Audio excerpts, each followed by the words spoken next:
Hey there guys, so the anime begins on a deserted island where the military finally decided to call out the hunters to handle the situation because modern weapons can't kill the otherworldly monsters. But those hunters tried their hardest to kill the monster horde, yet their power wasn't enough to kill the horde, and just then, another hunter fends off the monster and heals the man before he kicks the bucket, and his friends began to handle those bugs all on their own. After that, the boss ant appeared. And Yunho and Yunseok assumed it was the swarm leader, so both of them fought off that ant, and Yunho ripped off that monster in one shot, but then another swarm appeared.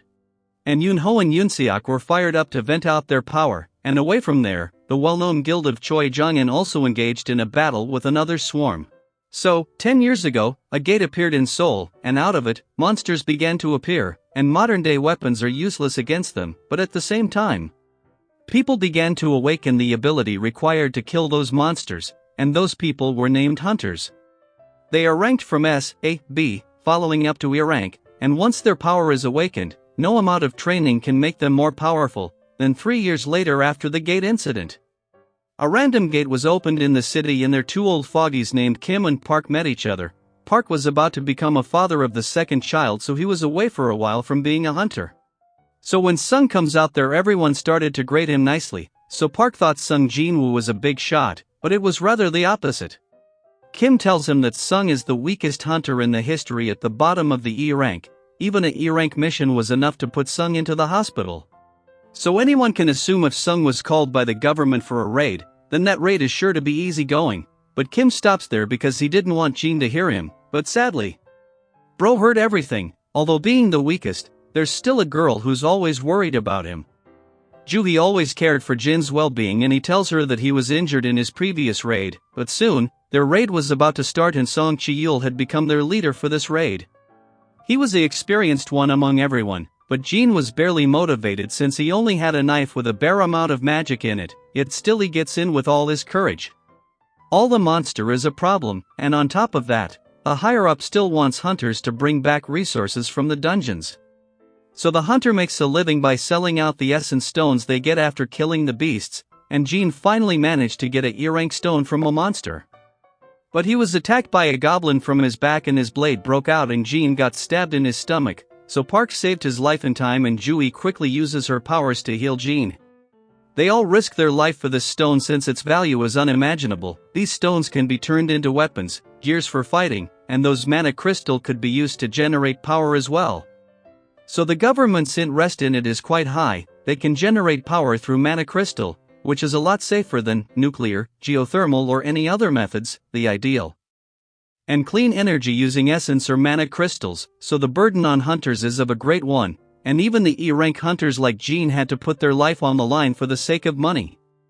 And Juhi was upset and scared, so she asked Jin if he's serious about continuing. She was totally angry at our guy seeing the state he was in, and the raid was over even without Jin's help.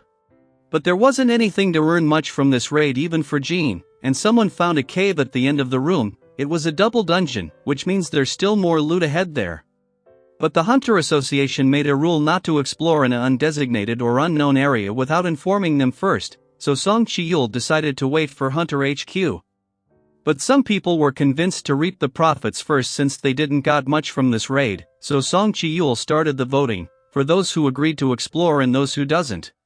It was a close call since 6 agreed and 6 did not agree, and now the final vote would decide if they should explore it or not, and Jin was the last voter. He had many financial crises, like for his mother's hospital bill plus his sister's educational fees, so he decided to go, but, away from there, Hunter HQ scouts the newly awakened and many private guilds makes a contract with the newbies. Their class is decided right on the spot of their assessment test.